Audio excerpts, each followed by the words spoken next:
After 14 years and 185 games in charge of the French national team, Didier Deschamps has finally stepped down as the coach of the team. Zinedine Zidane has been appointed as the coach of the Les Bleus. The reign of Didier Deschamps ended with a semi-final and fourth place finish at the just concluded World Cup. They lost to Spain in the semi-final, they got to the third place and lost to England as well. But before talking about what I think about Zinedine Zidane, what I think he's going to accomplish with the team, I want to go back in history and look at some of the coaches that have coached the French national team, starting from 1998. In 1998, Roger Lemaire was the coach of the team. He took France to that World Cup that was hosted on home soil, which France eventually won, defeating Brazil 3-0 in the final, courtesy of 2 goals from Zinedine Zidane, a goal from Emmanuel Petit. And Didier Deschamps, interestingly, was the captain of that team. Roger Lemaire took France to the Euros in 2000 as well. France winning that competition courtesy of a 2-1 victory over Italy. A goal from Sylvain Wiltord and 1 goal, what awesome goal from David Trezeguet, that volley past Francesco Toldo. They won that competition 2-1. Didier Deschamps was the captain of that team. Roger Lemaire took France to the World Cup in Korea and Japan in 2002, but France failed woefully in that competition. They failed to make it past the group stage. They found themselves in a group with Senegal, Uruguay and Denmark, and France couldn't make it out of that group. Roger Lemaire was let go, and Roger Lemaire himself as a coach, after he left the French national team, he went to Africa to do some really cool stuff with teams like Tunisia and Morocco. But back to France. After Roger Lemaire was let go in 2002, Jacques Santini was hired as their new coach. He took France to the Euros in 2004. France eventually bowed out of that competition at the quarter-final stage, losing 1-0 to that very organized Otoriago Greek side, that Greek team that had likes of Seitaridis, Stelios Giannakopoulos, Charistias, Georgios Karagounis. The Greek team went on to win that competition. So France lost to the eventual winners of that competition at the quarter-final stage. Jacques Santini was let go after 2004, and Raymond Dominic was hired as their new coach. Between 2006 and 2010, Raymond Dominic was the coach, so he had like a 6-year reign. And in 2010, Laurent Blanc was hired as their new coach. Laurent Blanc was the coach between 2010 and 2012. Then the reign of Didier Deschamps started in 2012, and between 2012 and just recently in 2026, Didier Deschamps was the coach of the French national team, and he really achieved a lot with that team. He played 185 games. He had 68.4 or 5. I think 60. Is it 64 or 5? Win ratio, like an amazing win ratio. Second to Jacques Santini, who had about 78.5 or thereabouts win ratio. But Jacques Santini played. He was the coach for just 28 games, while Didier Deschamps managed 185 games. So there's a huge difference between the amount of games that they manage. So one could argue that Jacques Santini had actually managed more games. Who knows? Maybe his win ratio would have dropped compared to Didier Deschamps. Didier Deschamps, he took France to the final of the World Cup in 2018 in Russia, which the French team won. It took them to the final of the next World Cup in Qatar as well. They got to the final. They lost to Argentina in a game that they could actually have won, but they lost to Argentina on penalties. And the following World Cup as well in Mexico, USA and Canada in 2026, they got to the semi-final of that World Cup. He has won the Nations League with France. He has taken them to the finals of the Euros. He has done really amazing work with the French national team. He might actually even be the most successful French national team coach, and he's basically by a mile their longest serving manager. And he has the second win ratio as the coach of the French national team as well. So Zinedine Zidane basically has a very huge shoes to fill.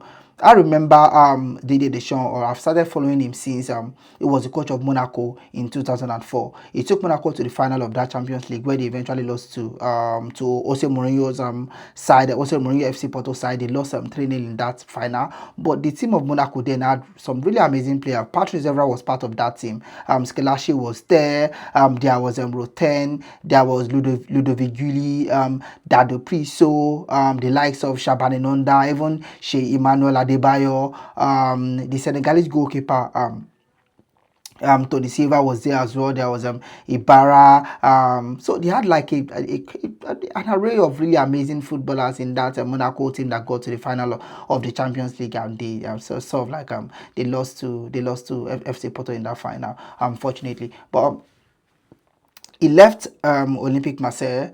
He left. I'm sorry. He left Monaco. He went to Juventus. He took after Juventus were rocked by that Calciopoli scandal that got them relegated to the Serie B.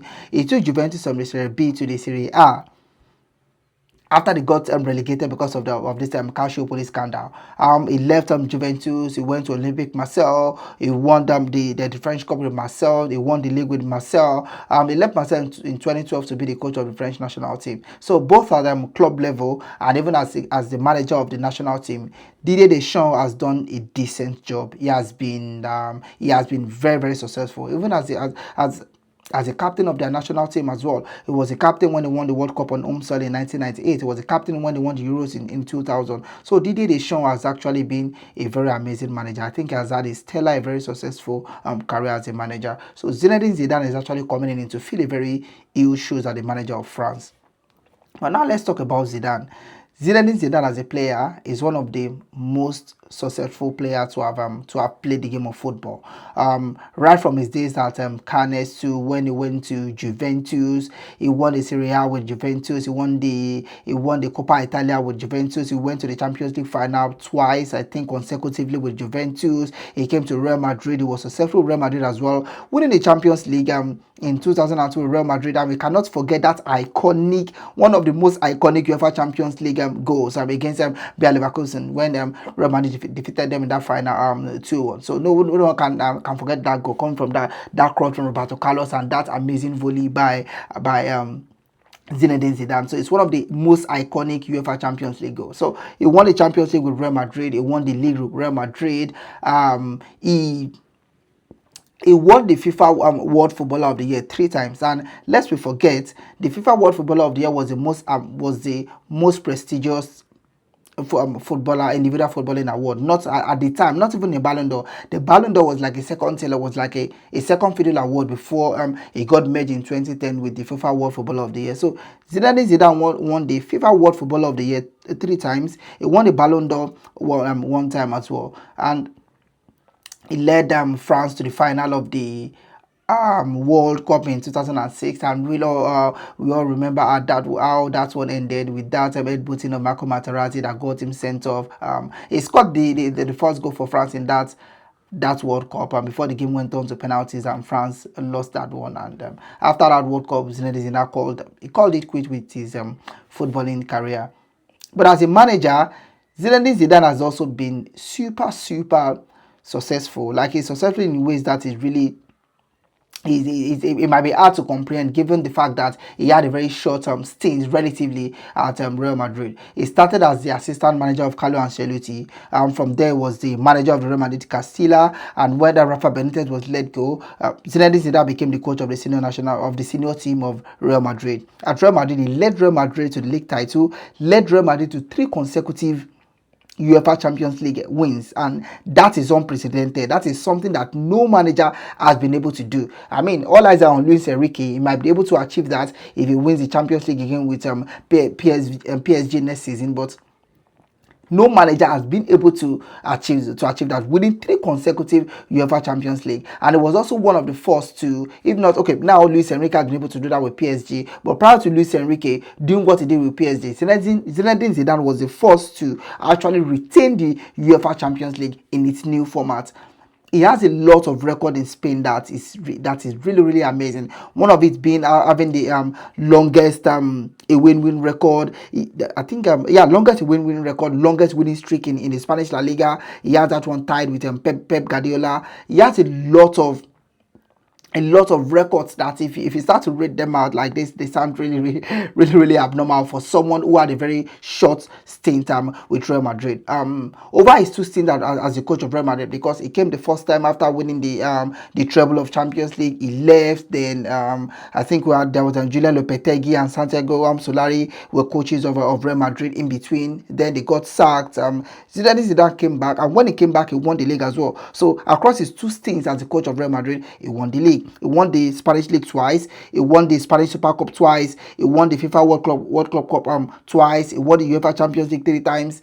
He is CV as a coach of Real Madrid or as a coach in general is stellar. It's packed.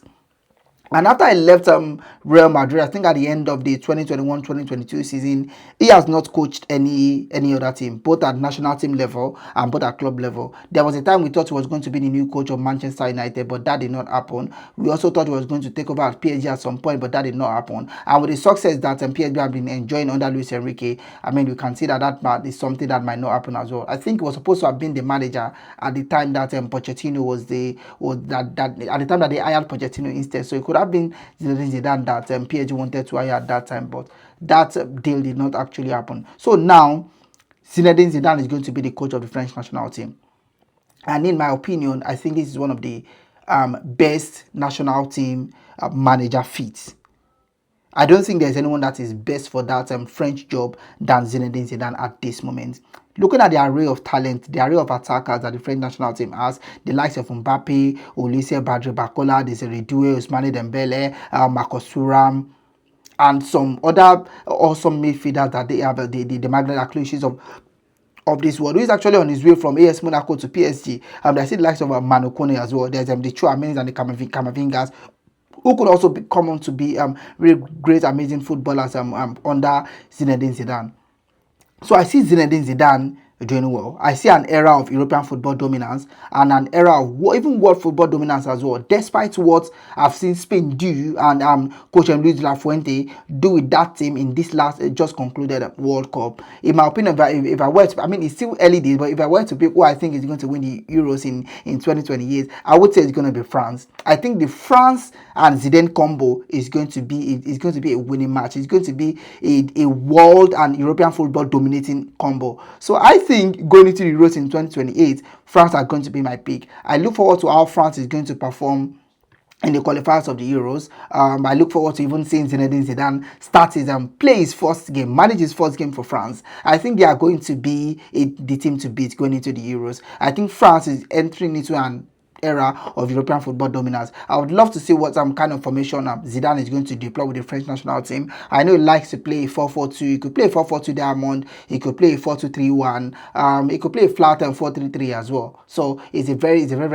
dynamic kind of coach. He's very attacking as well, and that fits right into the attacking talent that the French national team has, while they are also very compact at the defense. They have this defensive solidity as well. So I don't think they're going to be conceding a lot of goals even under coach Zinedine Zidane. So I foresee an era of European football and world football dominance under Zinedine Zidane. I think he's going to be their coach beyond the Euros in 2028. So yeah, I think this is just a match made in heaven in my opinion. So let me know what you think in the comment section. Drop your comments and like, share this, subscribe to the channel, subscribe on TikTok, on Instagram as well, to the Football Signal HQ, and I'm going to be seeing you on the next one. Thank you so much and bye.